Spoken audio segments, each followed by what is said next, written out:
Assalamualaikum warahmatullahi wabarakatuh. Hai, berjumpa lagi bersama saya ya. Kali ini di kesempatan hari ini, pada saat ini saya ingin ngobrolin soal ketertarikan saya di bidang audio ya. Jadi saya itu lahir di Garut ya, di sebuah desa di Kampung Jangkurang, Kecamatan Leles. Jadi itu ada di sebuah kaki bukit gitu ya, gunung. Tidak terbayangkan sih kalau di tempat tersebut ada audio-audio lah gitu ya. Tapi saya sejak kecil itu sudah mengenal audio pada zaman tersebut ya. Saya lahir tahun 72, jadi udah kebayang umurnya udah tua banget nih. Udah setengah abad. Orang tua saya, terutama ayah saya itu, bapak ya, almarhum, itu seingat saya punya yang namanya alat audio gitu ya. Seingat saya dulu pernah punya beliau itu sebuah radio yang gede itu ya, radio jadul gitu ya. Disebutnya apa gitu ya? Radio tabung ya, dengan amplifier berupa tabung. Jadi di sebelah pojokan itu ada lampu nyala itu dari tabungnya ya. Lalu ayah saya itu, bapak saya almarhum ya, dia sudah tidak ada, Al-Fatihah. Itu punya kebiasaan kalau lagi jemur padi, ya jemur padi gitu, itu sambil muterin tayangan, bukan tayangan ya, siaran wayang golek, ya dari pagi sampai sore itu satu harian itu dengerin wayang golek yang dalangnya itu Abah Asep Sunandar Sunaria gitu ya. Nah radionya itu saya ingat kalau tidak salah tuh ya, mereknya itu kalau nggak Telesonic itu Cawang atau apa Cawang apa gitu tuh ya.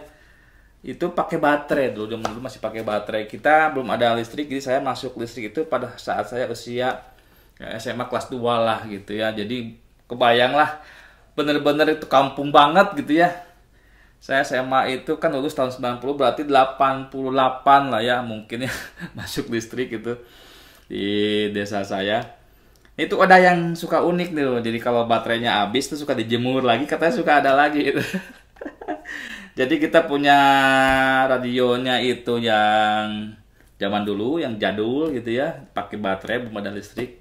Kita punya televisi pun itu masih pakai aki gitu ya. Jadi kalau habis akinya kita bawa ke kecamatan, ke kota, kita cas ya, baru kita bisa pakai TV lagi gitu ya. TV-nya pun masih yang hitam putih itu ya, yang dipakein filter warna biru di depannya. Anak-anak sekarang mungkin nggak ngerti lah ya, tapi orang tua pasti tahu ya. Terus punya, setahu saya juga bapak punya tip ya, yang dijinjing itu, yang speakernya 2, tapi dia masih mono, belum stereo lah. Jadi saya juga waktu itu belum mengenal stereo apa mono gitu ya. Itu Johnson kalau mereknya. Jadi dia dipakai tip di depannya, ada kaset gitu, dia pencet dari atas tuh bunyi gitu ya, dan bisa radio juga lah gitu. Itu pasti masih seperti itu gitu ya. Nah speaker juga kita pernah punya yang sebutnya waktu itu orang kampung nyebutnya salon gitu ya. Itu bentuknya itu setinggi lah gini ya, biasanya two way, jadi ada horn speakernya, corong tweeter, di bawahnya woofernya gitu ya. Woofernya itu ditutup dengan, ada yang pakai kain ya waktu itu, tapi ayah saya punyanya, bapak saya itu punyanya yang pakai aluminium, pakai grill gitu ya, bolong-bolong gitu. Kakinya miring begini nih, kayak TV kabinet lah ya. Kabinet TV zaman dulu kan ada kakinya bawahnya gitu ya. Nah gitu, kayak gitu. Pernah juga sih karena kita tidak punya kotak, bapak saya taruh speaker itu di gentong. Jadi gentong itu beras gitu ya, taruhin ini di atas tuh speakernya itu. Jadi unik-unik lah zaman dulu, mungkin sekarang yang kebayang ya. Nah saya kemudian pada saat usia SMP itu dikasih sama bapak saya itu Walkman ya. Saya nggak tahu lah mereknya apa waktu itu, udah nggak inget. Tapi yang saya ingat itu adalah dia cuma satu arah si Walkman-nya. Jadi kalau kita masukin kaset, kita play, kita tidak bisa rewind ya. Jadi bisanya play aja, atau dia percepat ke depan gitu. Jadi nggak bisa boro-boro auto reverse lah, belum ada. Dan si motornya itu, si penggerak kasetnya itu cuma satu. yang memang buat yang narik gulungan itu, gulungan kaset gitu ya.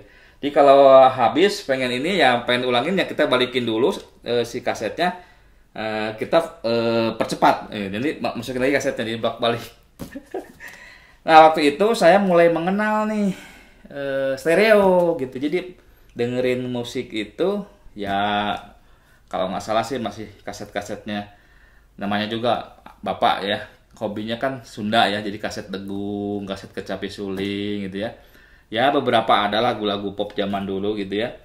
Kalau nggak salah sih udah ada Chrisye sih waktu itu ya. Ya kaset-kaset zaman dulu lah gitu ya. Yang penyanyi-penyanyi zaman dulu itu saya dengar kok beda antara kiri dan kanan. Oh mungkin ini yang disebut dengan stereo karena pernah ada lihat gitu kan saya tulisannya stereo gitu. Oh berarti kiri dan kanan beda nih gitu ya. Nah waktu SMA kemudian saya dikasih Walkman itu mereknya Sony warna kuning gitu ya dari kakak saya. Itu juga bisa dengerin radio FM kan waktu itu FM nyampe lah ke Garut juga ya ke kampung saya walaupun di balik bukit. Nah cuman pas saya ke Bandung ya main ke Bandung bawa Walkman dengerin, nah itu baru kerasa FM-nya stereo. Wah pokoknya mah apa ya namanya tuh katrok lah itulah.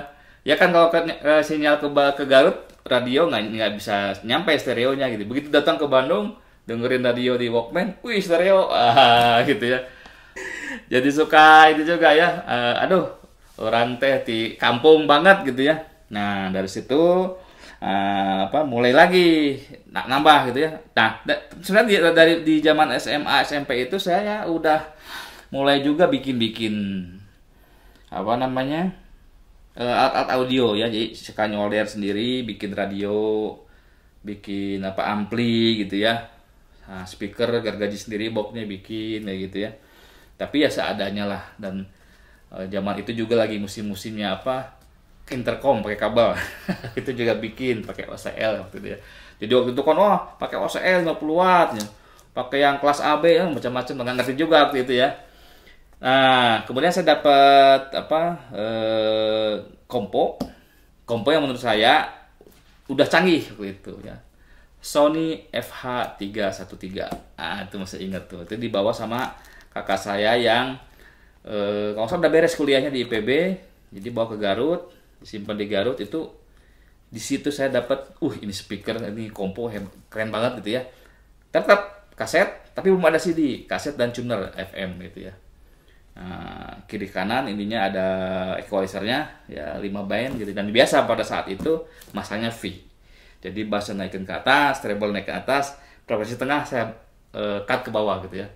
Biar terdengar dumces karena pada saat itu lagi trennya kalau di mobil itu ya, di angkot gitu ya waktu itu udah ada Andes. Dan suka main sama saudara-saudara yang punya mobil Roadstar lah gitu ya, merek Roadstar atau apa lagi waktu itu ya. Alpine udah ada belum ya? Lupa nih. Ya itu masang si equalizernya tuh begini gitu. Orang tersenyum lah kalau bilang gitu ya. Nah berikutnya pada saat kakak saya waktu itu di mana tinggal ya, waktu tinggal di Jember apa di mana gitu ya. Nah itu mulai mengenal juga home theater ya, home theater itu masih SMA juga, jadi mulai mengenal Yamaha gitu ya, kemudian Laserdisc. Nah pada saat itu 90-91 lah ya, udah mengenal CD, compact disc, Laserdisc, kemudian ampli yang disebutnya home theater gitu ya. Waktu itu mereknya Yamaha, saya ingat banget. Mulailah mengenal ada nonton bioskop gitu ya. Si Laserdisc itu juga apa namanya ada cartridge-nya untuk subtitlenya gitu ya, ada subtitlenya. Kalau kita nontonnya nggak ngerti bahasa Inggris bisa sama subtitlenya. Namanya Kimura. Pakai Kimura Translator gitu ya, subtitle gitu ya. Nah itu tahun 91 saya kemudian masuk ITB ke fisika, dan di jurusan itu berikutnya saya ambil yang instrumentasi karena memang saya hobi di bidang elektronik. Di fisika ITB itu ada elektronika dan instrumentasi. Begitu belajar di situ di LMLK itu bagaimana membuat amplifier gitu ya. Kita dikasih rangkaian, tapi ternyata rangkaiannya harus kita pelajarin lagi, karena kalau kita ngikutin rangkaian yang dikasih oleh asisten kita, alhamdulillah banyak teman-teman yang kapasitornya meleduk. Jadi kita hitung sendiri kebutuhan resistor segala macam gitu ya. Nah, di situ saya banyak belajar juga ya tentang audio terutama di amplifier gitu ya. Berikutnya lagi kemudian saya juga dari sejak SMA itu mulai baca-baca ini buku apa Aufi waktu itu ya. Ini Chandra Gojali ini Pak Chandra ya yang bikin, dan saya suka pernah lihat juga ini dia ada di apa di Gramedia waktu itu belajar apa baca-baca tentang teknologi audio. Pada saat itu mau kuliah mata kuliah seminar ya sistem kontrol, akhirnya saya tertarik menggunakan mengambil tema tentang sistem kontrol pada tata suara Dolby Pro Logic ya. Nah, saya kemudian ketemulah dengan Pak Chandra Gojali. Nah, di situ saya belajar banyak lagi tentang Dolby Pro Logic, ada Dolby AC3, kemudian Dolby Digital, ada DTS, SDDS segala macam tentang home theater, tentang home cinema ya. Di situ pula saya lah mulai hobi nonton gitu ya, bioskop gitu ya. Pernah saya satu ketika nonton itu seharian gitu ya. Dulu di Bandung itu ada namanya Empire. Kalau sekarang di BIP ya, Bandung Indah Plaza Jalan Merdeka. Studionya ada 10. Jadi saya pernah nonton dari pertama buka jam 12 sampai malam itu pindah-pindah bioskop gitu ya. Sampai mata merah gitu. Ya, namanya juga waktu itu lagi bangor-bangornya gitu ya. Nah, sambil terus mendalami dan menekuni hobi, ya di waktu SMA saya juga buka usaha audio. Jadi kita pasangin home theater seperti itu, ya dan pada waktu itu sekitar tahun 96 pas 97 lupa saya. Tapi berhenti pada saat Christmas 98. Karena pada saat Christmas tersebut harga amplifier jadi nggak masuk akal lagi ya. Tadinya 4 juta, jadi 16 juta rupiah, jadi 20 juta karena dolarnya naik dan akhirnya ditutup. Nah, tapi sejak itu pula saya tidak berhenti. Ya ada aja yang pesan gitu ya, tolong dibuatin home theater seperti itu. Jadi saya menjadi konsultan atau kontraktor juga masang home theater tapi tidak punya toko gitu, tidak punya tempat usaha gitu ya. Pada masa itulah di waktu kuliah itulah saya mendapati pelajaran tentang high end audio juga. Jadi apa sih yang disebut dengan stereo imaging, apa harmonic distortion, pokoknya alah speaker teh ya gimana dengar kita kayak penyanyi dari depan segala macam, pengiringan di kiri kanan ada 3 dimensi lah atau apalah gitu ya suaranya. Apakah itu suaranya open kah, hangat, warm kah gitu ya. Wah, disitulah belajar ya dari teman-teman komunitas juga. Pada saat itu juga, pada saat lagi mahasiswa juga saya menjadi reviewer di majalah audio video bersama Pak Chandra. Banyak memperdalam ilmu di situ, pengalaman dan lain-lain gitu ya. Nah, pokoknya terima kasih banget buat Pak Chandra yang sudah ngajak saya berkecimpung di dunia audio video. Seperti kita tahu ya, audio itu kan terbagi-bagi ya. Ada audio apa namanya, ada car audio yang untuk mobil, ada yang buat di rumah home audio itu terbagi lagi, ada yang hi-fi katanya, ada yang high end gitu ya. Nah, ternyata ada satu lagi yang itu disebut dengan audio pro.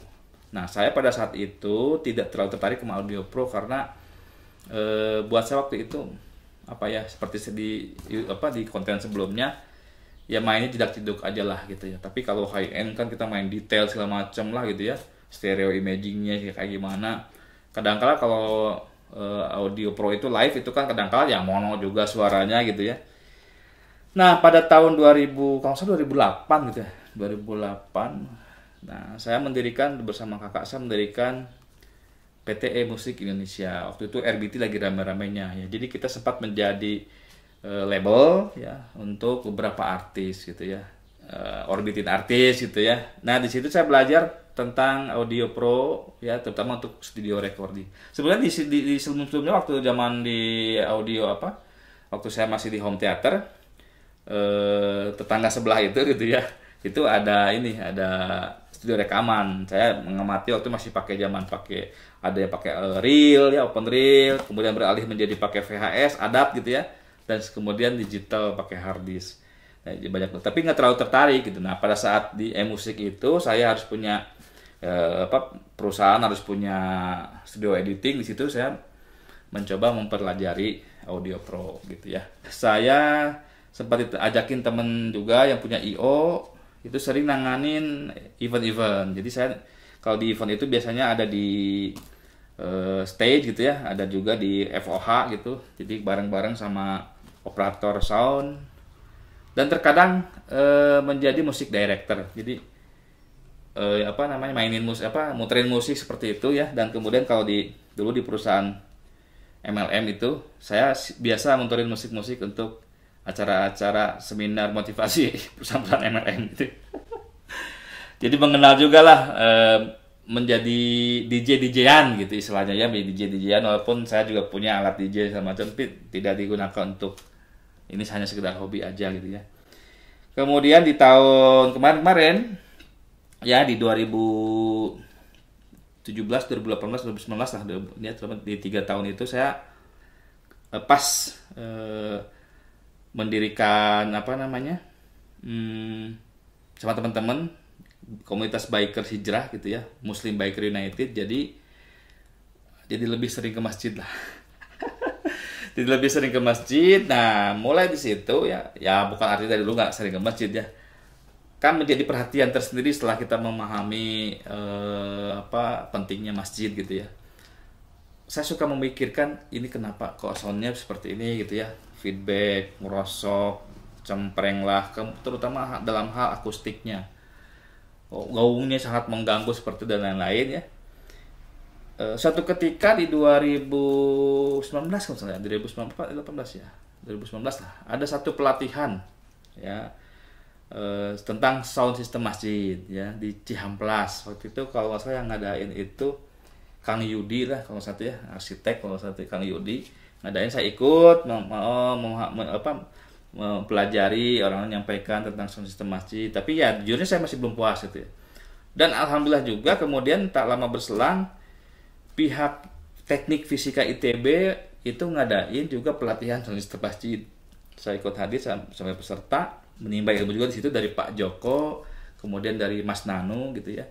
Pak Joko dosen teknik fisika ITB di akustik bangunan gitu ya. Saya belajar banyak sama beliau sampai hari ini. Terima kasih Pak Joko dan Mas Nano juga.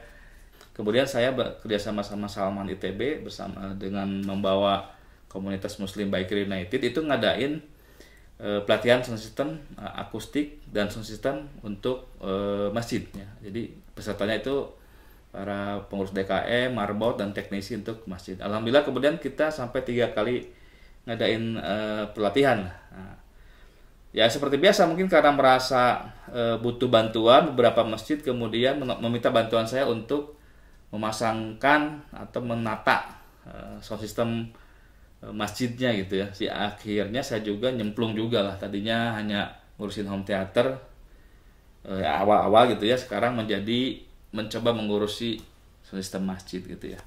Ya alhamdulillah dari hobi ini juga kemudian dari tadinya home theater, home audio, kemudian sekarang beralih menjadi di masjid gitu ya.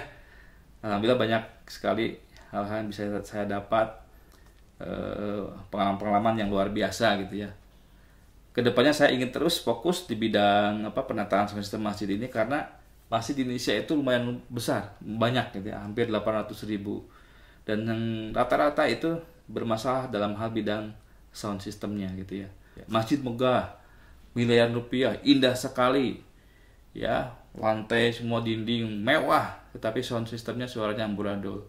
Saya dapat kiriman waktu itu dari temen, kalau nggak salah masjid di Aceh gitu ya, itu saya kirim dapat suaranya Bismillahirrahmanirrahim, jadi tidak jelas sama sekali ya, karena pada saat itu masjid mungkin ya pada saat pembangunan tidak melibatkan orang di bidang teknik akustik gitu ya. Jadi saya harapkan buat masjid-masjid ke depan yang mau bangun masjid atau renovasi, tidak hanya manggil arsitek dan sipil ya, tapi juga panggil orang akustik, karena kalau sudah jadi bangunannya susah. Cuma memang paradigmanya juga perlu ada ditingkatkan, diubah ya gitu ya, karena jujur saja sound system itu menjadi nomor sekian. Kadang-kadang buat beberapa masjid, udahlah penting bangun masjid dulu yang indah gitu ya, sound system yang nyusul gitu. Padahal tata suara itu sangat tergantung dari kondisi akustik ya. Kalau akustiknya buruk sekali, kita mau pasang yang harganya miliaran pun tidak ada gunanya gitu ya. Nah teman-teman, itulah obrolan latar belakang saya di bidang audio lah. Jadi dari kecil memang hobi gitu ya, senang ya, mulai dari merakit dan lain-lain. Kemudian sekarang menseriuskan diri, insya Allah ya, kedepannya akan terus membantu masjid-masjid ya.